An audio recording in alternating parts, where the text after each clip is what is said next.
मुनि मोह, नाथ सकल संपदा तुम्हारी, मैं सेवक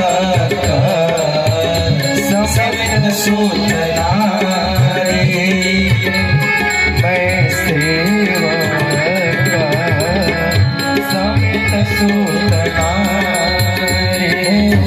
समेत सूत नारी, समेत सूत नारी।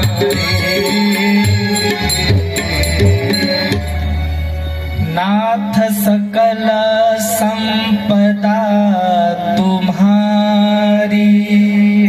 गुरुदेव, ये जो धन, ये संपदा, ये जो ऐश्वर्य है, ये सब मेरा नहीं है, ये सब तो आपका है। तो कहा आप कौन हो? दशरथ जी ने कह दिया मैं सेवक समेत सूत नारी। गुरुदेव, मैं तो आपके श्री चरणों का सेवक हूँ, इसलिए गुरुदेव मैं गृहस्थी हूँ, कदाचित मैं आपको कभी भूल जाऊं। आप संत हैं, आप हम बच्चों को मत भूलना। जब भी आप कभी इधर से निकलना ना, आकर के हमारे घर हम बच्चों को दर्शन देते रहना, यही अनुग्रह सदैव आप बनाए रखना। करब सदा लड़कन पर छोह, दर्शन देता रहब मुनि मोह। इतना कहकर फिर चरणों में प्रणाम किया, चरणों में दक्षिणा समर्पित करी। पर धन्य है विश्वामित्र बाबा। कहा दशरथ जी, ये धन संपदा, ये संपत्ति लेकर क्या करूंगा? साधु खाली हाथ आया था और खाली हाथ ही जाएगा। बाबा ने कमंडल उठाया और गाते हुए बाबा जी निकल गए। कुछ लेना न देना, मगन रहना। गा दूं क्या? क्यों पीछे वालों गाए? मगन रहना रे, मगन रहना,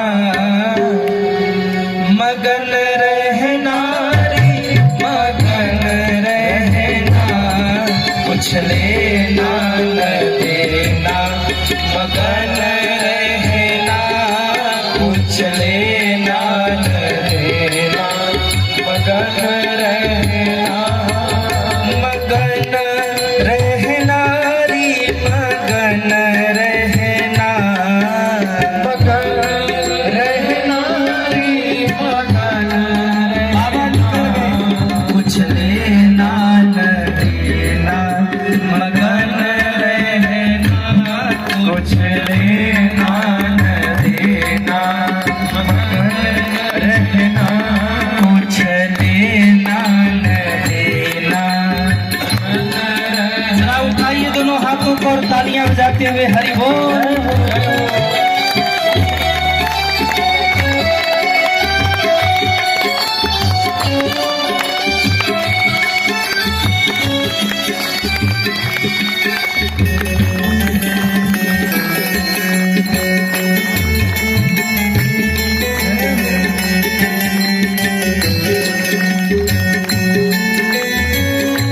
कहता कबीर सुनो भाई साधो, कहता कबीर सुनो भाई साधो। आज चौथा दिन है, अरे बोलो ना, चौथा दिन। कितने दिन और बाकी है? 5 दिन। 5 दिन के बाद आप लोग क्या करोगे? फिर वही निंदा चुगली, फिर वही झगड़ा झंझट? नहीं, कबीरदास ने कहा ये कथा सुनने के बाद, कहता कबीर सुनो भाई साधो, कहता कबीर सुनो भाई साधो।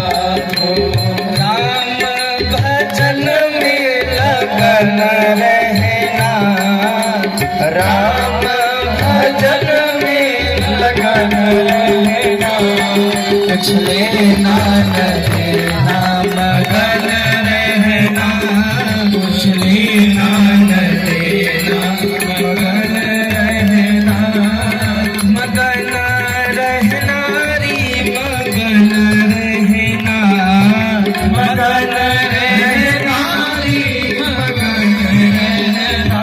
आइए दोनों हाथों को, कुछ लेना न देना मगन रहना, कुछ लेना न देना मगन रहना, कुछ लेना न देना मगन रहना, कुछ लेना न देना मगन रहना।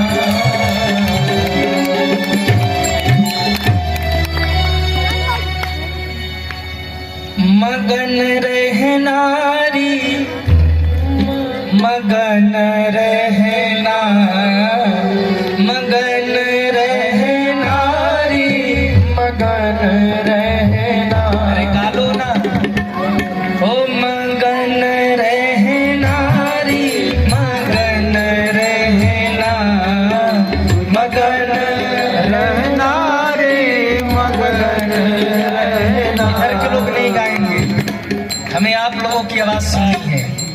जरा जम के गाना, काफी दूर आप लोग बैठे हो, थोड़ी आवाज हम तक भी पहुंचे। हम भी देखे भाई तीरा वाले कितना बढ़िया गाते हैं। मगन रहना रे मगन रहना, क्या बात। सुनो, आज के बाद कोई भला बुरा आपको कहे, बड़ा भगत आदमी है, बड़ा भगत बना फिरता है, रोज कथा में जाता है, चिंता मत करना, कह देना कुछ लेना न देना मगन रहना, कुछ लेना न देना मगन रहना। कोई कहे तू बड़ा बुरा है, कोई बात नहीं, मैं बुरा हूँ, अच्छा है। कुछ लेना न देना मगन रहना, कुछ लेना न देना। अरे गालो ना, कोई आपको चार गाली सुनाए, माला निकालना, क्या करना, राम भजन में लगन रहना, राम भजन में लगन रहना, कुछ लेना न देना मगन रहना, कुछ लेना न देना मगन रहना, कुछ लेना न देना रहना। एक बात कहूँ, आप लोग बहुत बढ़िया गाते हो, एक बार अपने लिए जोरदार ताली बजा दीजिए।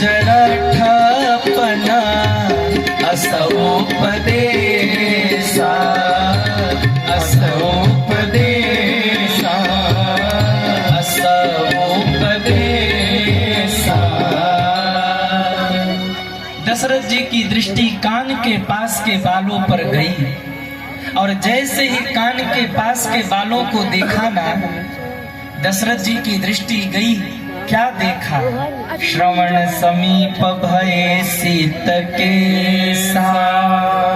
कान के पास के बाल सफेद हो गए, और जैसे ही दशरथ जी ने सफेद बालों को देखा ना, आहा, दशरथ जी को मन ही मन लगा, अरे मैं बूढ़ा हो गया, मेरे बाल पक गए, कब समय निकल गया, कब बच्चे बड़े हो गए, कब बच्चों का विवाह हो गया, और कब मैं बूढ़ा हो गया, ये तो पता ही नहीं लगा। यहाँ जितने लोग 40 प्लस के बैठे हैं या 50 प्लस के बैठे हैं, जिनके बाल सफेद हो गए हैं, आज कथा से जाना और घर में दर्पण होगा ना, दर्पण के सामने 2 मिनट खड़े हो जाना और जरा अपने आप को देखना, सफेद बालों को देखना। ये सफेद बाल कहने लगेंगे भैया अब तुम बूढ़े हो गए, अब तुम्हारी उम्र बीत गई, अब तुम्हारा चौथापन आ गया। दशरथ जी को भी यही लगा।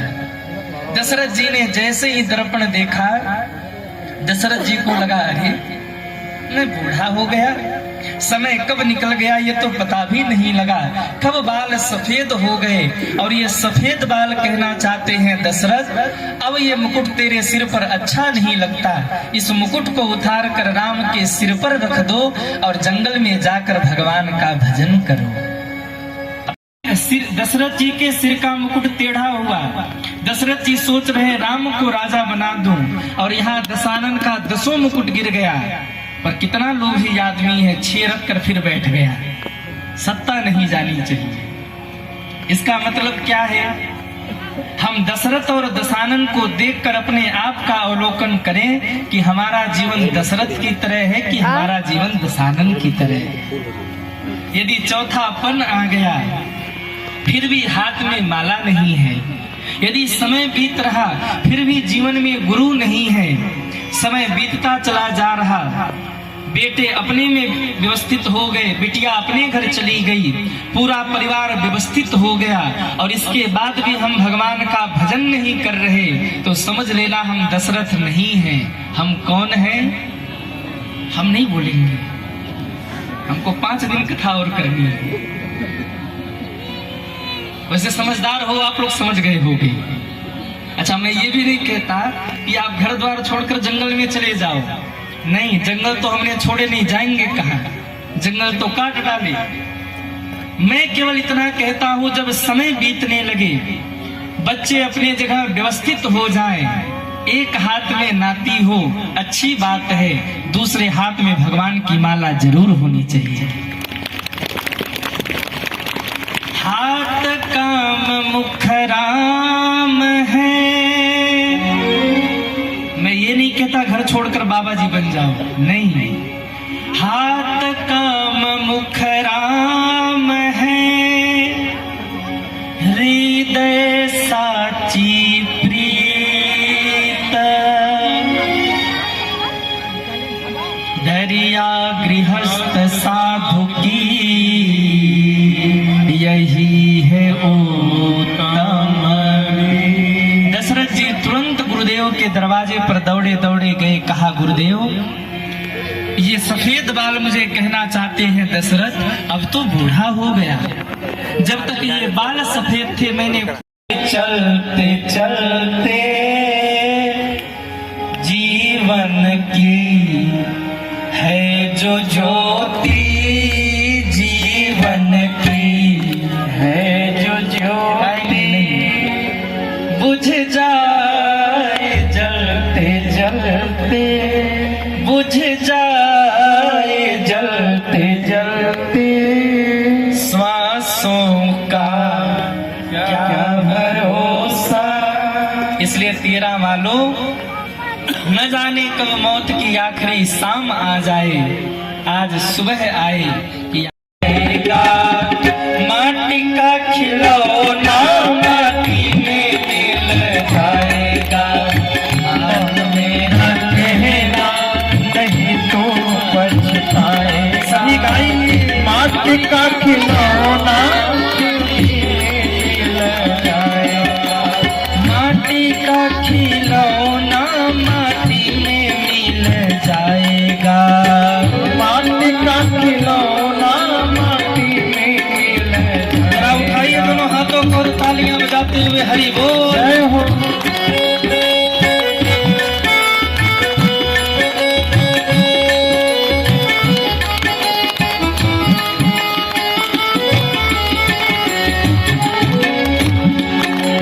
हीरा जवाहर की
खिलौना माटी में मिल जाएगा, माटी का खिलौना माटी में मिल जाएगा, माटी का खिलौना माटी में मिल जाएगा, माटी का खिलौना माटी में मिल जाएगा, माटी का खिलौना माटी में मिल जाएगा।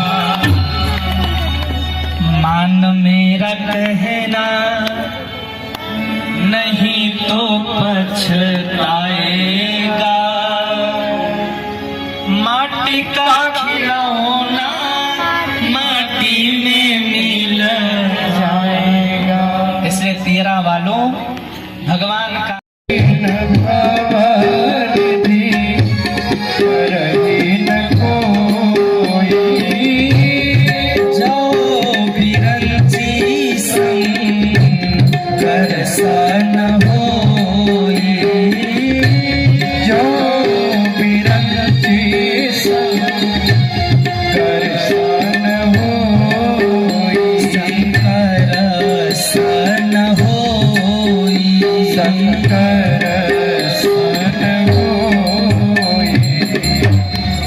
गुरु बिन भव निधि तरयन कोई।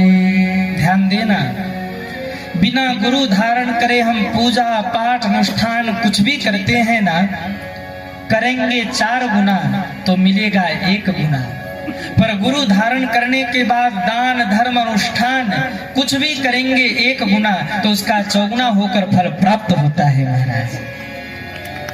इसलिए आप दान करो, धर्म करो, पूजा पाठ करो, सत्कर्म करो, ये तब तक सफल होने वाला नहीं है जब तक जीवन में गुरु नहीं है। क्योंकि हमारे यहाँ कहा गया है, जब तक जीवन में गुरु नहीं तब तक जीवन शुरू नहीं। एक बार क्या हुआ, एक सेठ जी थे, तो सेठ जी के पास एक संत जी पधारे। संत जी ने सेठ जी से पूछा कि सेठ जी आपके पास कितने बेटे हैं? तो सेठ जी के पास 4 बेटे थे। कितने बेटे? 4 बेटे। पर सेठ जी ने कहा गुरुजी हमारे पास तो एक ही बेटा है। अब संत जी को बड़ा आश्चर्य हुआ, बेटे 4 है और कहता है एक बेटा। चलो कोई बात नहीं, सेठ जी कितना कमा लेते हो, कितना कमाया जिंदगी में आपने? कमाया तो करोड़ों था, पर सेठ जी ने कहा गुरुजी अभी तक जीवन में हमने केवल 10,000 रुपया कमाया है। संत जी को आश्चर्य हुआ, कमाया करोड़ों और कहता है 10,000 कमाया। कोई बात नहीं, सेठ जी आपकी उम्र कितनी है? तो सेठ जी की उम्र थी 55 साल। कितने साल? 55 साल। पर सेठ जी ने हाथ जोड़ा, कहा गुरुजी मेरी उम्र केवल 5 साल है। अब तो संत को बड़ा आश्चर्य हुआ, कहा बेटे 4 है और कहते हो एक बेटा, कमाया करोड़ों और कहते हो 10,000 कमाया, और उम्र 55 की है कहते हो 5 साल की उम्र है, ऐसा क्यों? सेठ जी ने कहा गुरुजी बेटे तो 4 हैं पर 3 विदेश रहते हैं, कभी फोन भी नहीं करते, कभी हाल चाल भी नहीं करते। एक बेटा है जो मेरे पास रहता है, दिन रात मेरी सेवा किया करता है। अरे उनको मैं अपना बेटा क्या जानूं जो मुझे छोड़कर विदेश चले गए, कभी फोन भी नहीं करते। मेरा तो एक ही बेटा है जो दिन रात मेरी सेवा किया करता है। इसलिए एक बेटा। संत जी ने कहा वाह क्या बात है, पर कमाया करोड़ों और कहते हो 10,000 कमाया, ऐसा क्यों? कहा गुरुजी कमाया तो करोड़ों, पर कहीं फैक्ट्री बनवाया, कहीं बिजनेस में डाल दिया, कहीं दुकानें बनवा दी, कहीं मकान दुकान बनवा दिया। अब तक अपनी कमाई से केवल 10,000 रुपए हमने दान किया है। और गुरुजी जो धन हमने दुकान मकान और फैक्ट्रियों में लगा दिया वो धन तो यही समाप्त हो जाएगा, काम तो वही 10,000 रुपए आएगा जिसका हमने दान किया है, इसलिए वो 10,000 मेरा है। कहा वाह क्या बात है। अच्छा उम्र तो 55 की है और कहते हो 5 साल की उम्र, ऐसा क्यों? सेठ जी ने कहा गुरुजी उम्र तो 55 की है, पर 5 वर्ष पहले मैंने गुरु मंत्र लिया और 5 वर्ष से मैंने गुरु मंत्र लेकर भगवान का भजन करना शुरू किया। गुरुजी जो 50 वर्ष दुनिया में निकल गए ना, वो 50 वर्ष तो यहीं समाप्त हो जाएंगे। उसकी कोई गिनती भगवान की डायरी में नहीं होगी। भगवान की डायरी में तो वही समय गिना जाएगा जब से मैंने गुरु मंत्र लेकर भगवान का भजन करना शुरू किया। इसलिए 5 वर्ष पहले दीक्षा लिया, इसलिए मेरी उम्र 5 साल है। क्योंकि हमारे यहाँ संत और शास्त्र कहते हैं, जब तक जीवन में गुरु नहीं तब तक जीवन शुरू नहीं।